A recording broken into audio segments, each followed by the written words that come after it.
आप चाहे क्लास 9, 10, 11 और 12 में पढ़ने वाले स्टूडेंट्स हों या कॉम्पिटिटिव एग्ज़ाम का प्रिपरेशन कर रहे हों या फिर आप स्पोकन इंग्लिश में इंटरेस्टेड हों, आप तीनों ही के लिए ग्रामर के एक इम्पॉर्टेंट चैप्टर टेंस का नॉलेज होना बेहद ज़रूरी है। और इस वीडियो में मैं आपको पास्ट परफेक्ट टेंस के बारे में बताऊंगा और बहुत सारी नई जानकारियों को शेयर करूंगा।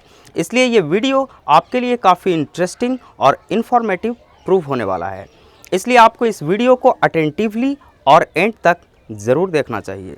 हेलो एवरीवन, मैं हूं भुवन भास्कर मिश्रा और आप देख रहे हैं मेरे YouTube channel English with Bhaskar sir. इस चैनल को करें सब्सक्राइब, बेल आइकन को प्रेस करें। आइए शुरू करते हैं।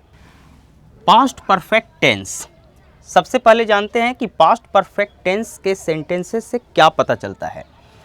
पास्ट परफेक्ट टेंस के सेंटेंस से यह पता चलता है कि कार्य को समाप्त हुए देर हो चुकी है, यानी कार्य काफ़ी पहले ही समाप्त हो चुका है।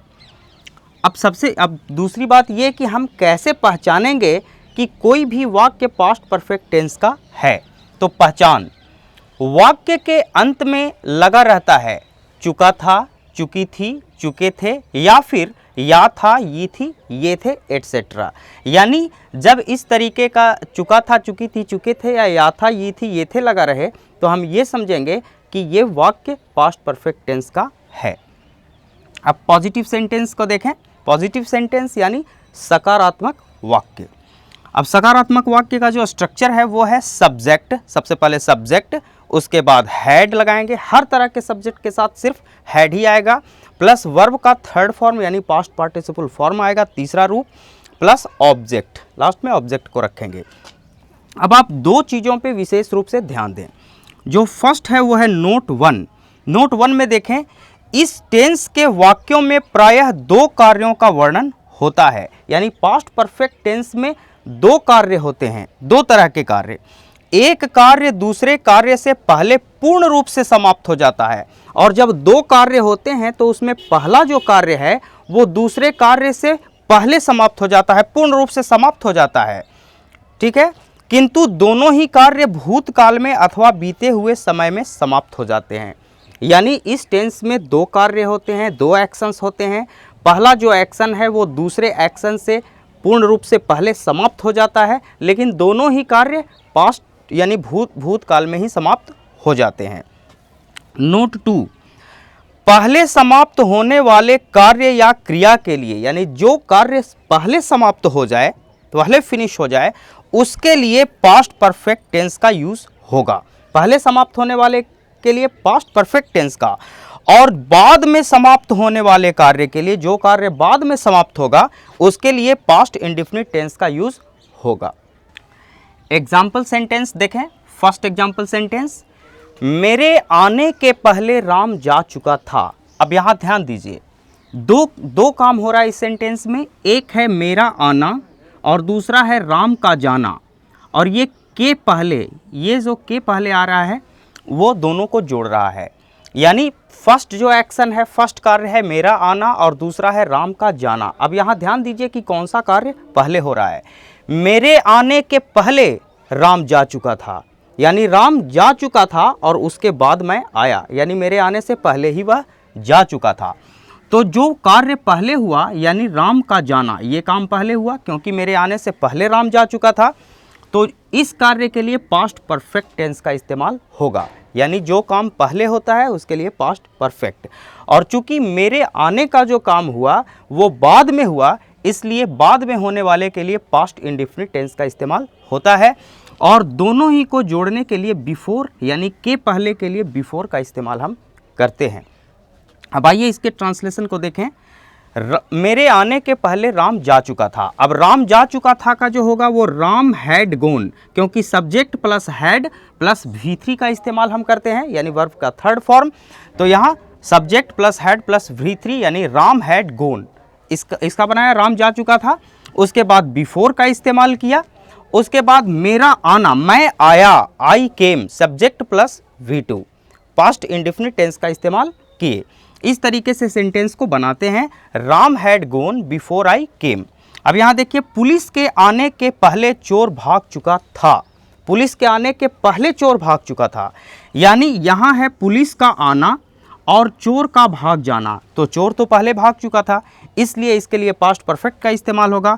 The thief had run away, यहाँ द थीफ सब्जेक्ट है, हैड लगाए, उसके बाद रन अवे, यहाँ रन रैन रन यानी V3 है, उसको बिफोर से दोनों सेंटेंस को जोड़े, के पहले की अंग्रेजी होती है बिफोर, और पुलिस बाद में आया यानी police I, the police came, the police subject और केम जो है वो V2 है।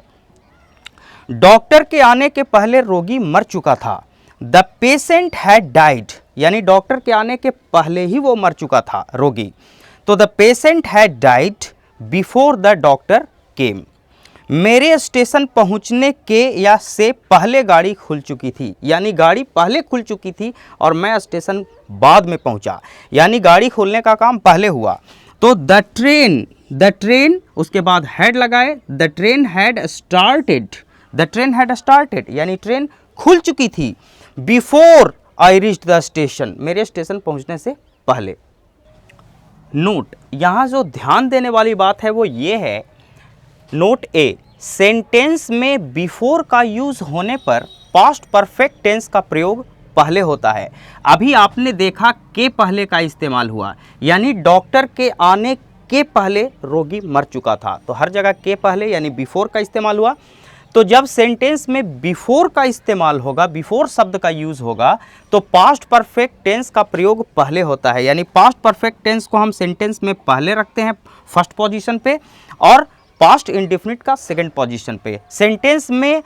लेकिन यहाँ ध्यान देना है कि बी पे, सेंटेंस में आफ्टर का यूज होने पर, यानी अगर बिफोर शब्द के जगह आफ्टर शब्द का इस्तेमाल हो, तो आफ्टर का यूज होने पर पास्ट परफेक्ट टेंस का प्रयोग पास्ट इंडेफिनिट के बाद अर्थात द्वितीय खंड में होता है।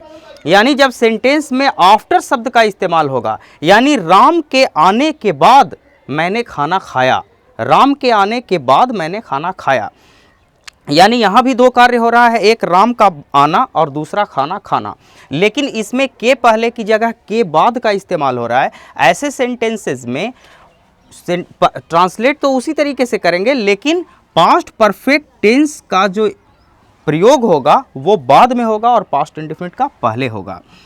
सी पे ध्यान दें कि पास्ट परफेक्ट टेंस में व्हेन का यूज भी होता है।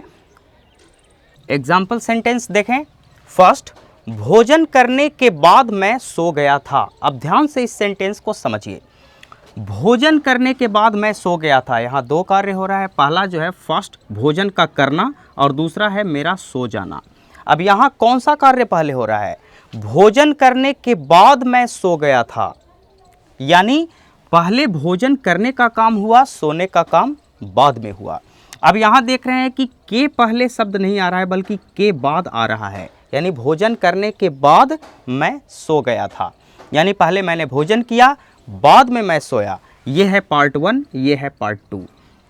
तो यहाँ ध्यान देना है कि ट्रांसलेट नियम तो उसी तरीके का रहेगा, ट्रांसलेट उसी प्रकार से होगा, यानी पहले है भोजन करने का काम तो इसके लिए पास्ट परफेक्ट का, और सोने का काम है बाद में हुआ तो इसके लिए पास्ट इंडेफिनिट का इस्तेमाल होगा। लेकिन यहाँ पे पोजीशन बदल जाएगा। जब के बाद यानी आफ्टर का इस्तेमाल होता है तो पास्ट परफेक्ट टेंस का इस्तेमाल सेकेंड पार्ट में होता है, यानी पास्ट परफेक्ट टेंस बाद में आता है और पास्ट इंडेफिनिट का इस्तेमाल पहले हो जाता है। अब यहाँ ध्यान दीजिए, भोजन करने के बाद मैं सो गया था, यहाँ सोने का काम बाद में हुआ, तो यहाँ हम लिखेंगे I slept.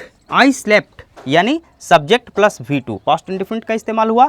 After I had taken my meal, यहाँ मैंने भोजन कर लिया था, आई हैड टेकन माई मील, ये ट्रांसलेट तो पास्ट परफेक्ट के नियम से ही हुआ, लेकिन यहाँ इसका पोजीशन बाद में आ गया।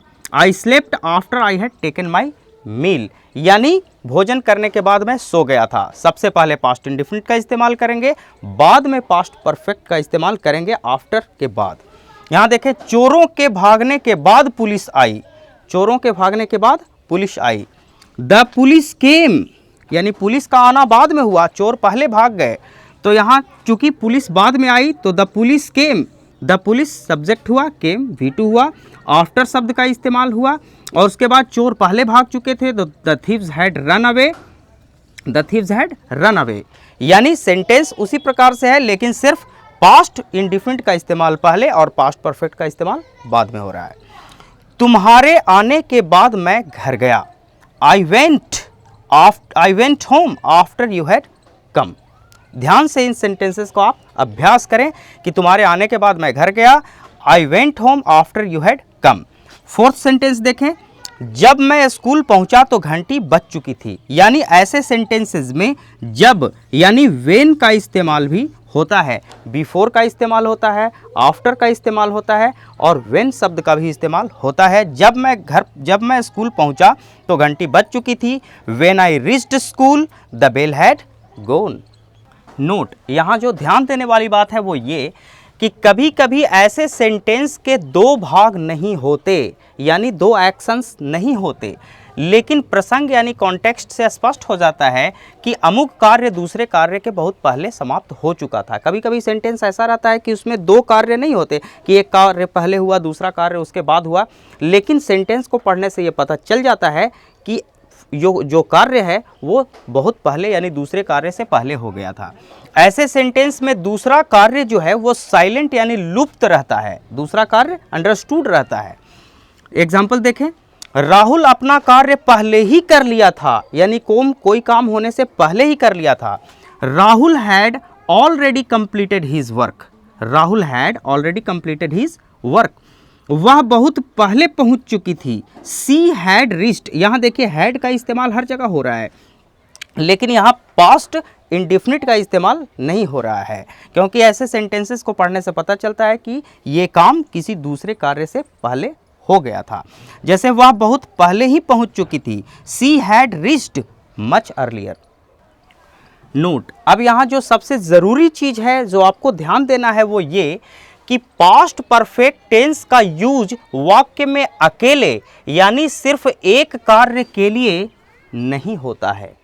यानी पास्ट परफेक्ट टेंस का इस्तेमाल जब भी होगा तो दो कार्यों के लिए होगा। अगर सिर्फ एक ही कार्य हुआ है और सेंटेंस को पढ़ने से ये पता चले कि कोई कार्य किसी कार्य के पहले नहीं हुआ, तो ऐसे सेंटेंसेस को हम सिंपल पास्ट टेंस से ही ट्रांसलेट करेंगे, यानी पास्ट इंडिफिनिट के नियम से ट्रांसलेट करेंगे। पास्ट परफेक्ट में उसका ट्रांसलेशन नहीं होगा। एग्जाम्पल सेंटेंस आप देखें, राम ने मुझे खबर दी थी, मैं स्कूल गया था, सीता सो गई थी।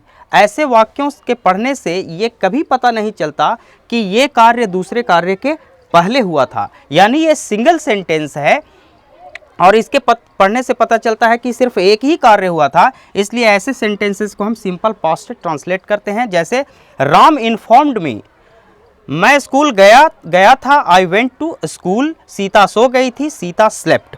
तो आज के लिए बस इतना ही। ये वीडियो अगर आपको अच्छा लगा तो इसे लाइक करें, इसे ज़्यादा से ज़्यादा शेयर करें, साथ ही इस चैनल को सब्सक्राइब करें, बेल आइकन को प्रेस करें ताकि मेरे हर नए वीडियोस का नोटिफिकेशन आपको तुरंत मिल सके। इस वीडियो में मेरे साथ अंत तक बने रहने के लिए आपका बहुत बहुत धन्यवाद।